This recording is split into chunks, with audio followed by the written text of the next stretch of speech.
Welcome back to History Class with Dr. W. and our continuing discussion of American cultural history in the 1950s. In the previous lectures, we've talked about the culture of consensus that dominated American culture in the years after World War II.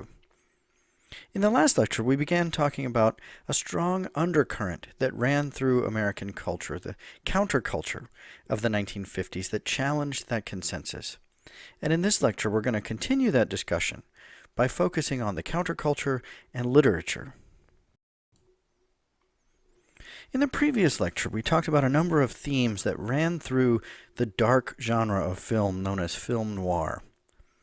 At around the same time, paperback novels were evolving and often revolved around similar themes.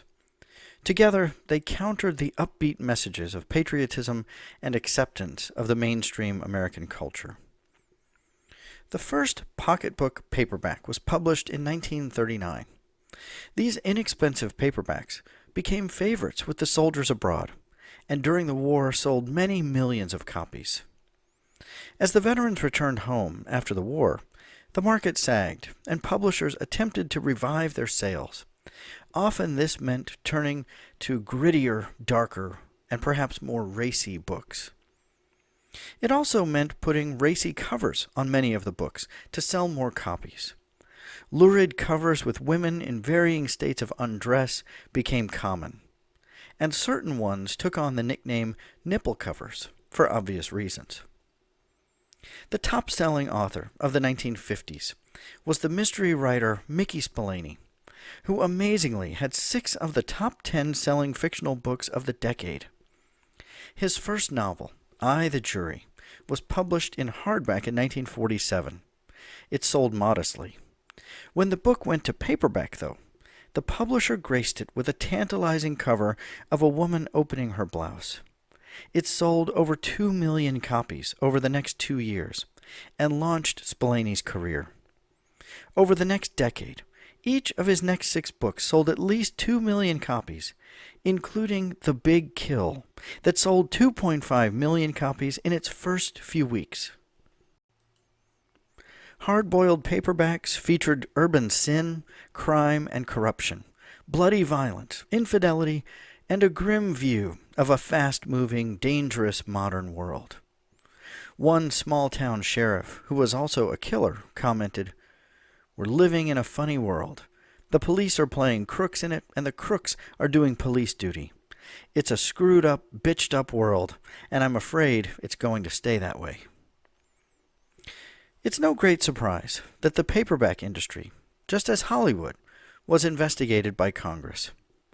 In May of 1952, the House of Representatives established a select committee on current pornographic materials to examine offensive materials, including some of the paperback books. Some blamed the communists. If the communists are not behind this drive to flood the nation with obscenity, to weaken the moral fiber of our youth and debauch our adults, then it's only because the greedy businessmen are carrying the ball for them, one commented. No new laws came out of these hearings, but many state, local, and private agencies cracked down on works of questionable content.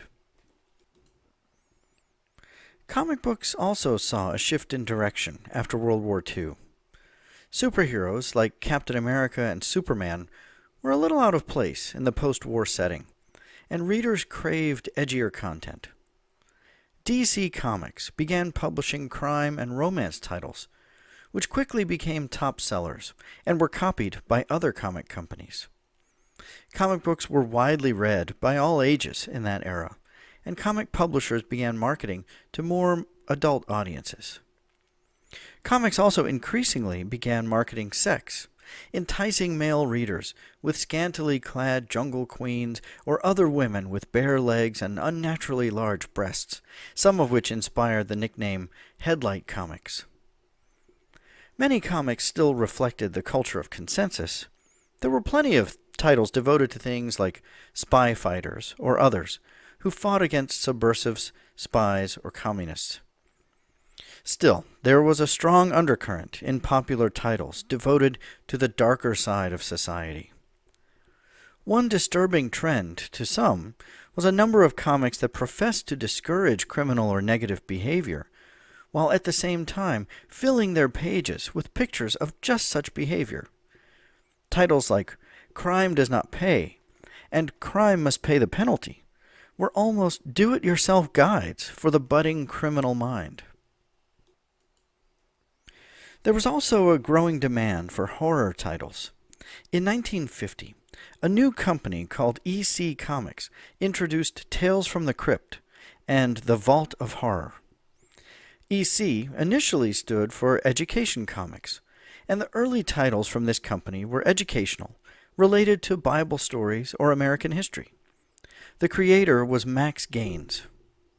When he died in 1947, his son William took over the company, and he did away with the educational theme in favor of something much edgier. EC offered satire, sharp criticism, and doubt amidst the culture of consensus. Brutal criminals looked normal. Middle-class suburban families seethed in inner turmoil and dysfunctional relationships. Husbands dealt with their independent wives by boiling them. Children killed their abusive parents, and so on. At the same time, EC poked fun at society with the intent of improving it. It attacked racial segregation, bigotry, and other social ills. In the early 1950s, EC led the sales of horror titles to new heights. Not all Americans, though, were impressed with the new titles. In 1954, Frederick Wortham, a respected New York psychiatrist, wrote Seduction of the Innocent, arguing that comic books were teaching the children about adult situations and even criminal behavior. It was a best-selling book, even if it was thin on real evidence. Many parents believed it, and by the mid-1950s there was a backlash against the comic industry. Many locales banned comics altogether, while others limited certain titles, or even held book burnings. Under intense pressure, the comic industry formed the Comic Magazine Association of America to regulate questionable behaviors appearing in the pages of comics. Still, this attempt by the industry to regulate itself was not sufficient to satisfy many, who still encouraged the limitation and burning of certain comics. The peak years of comics had passed, for the moment. EC Comics discontinued publication of all its comics except one, a large format magazine called Mad.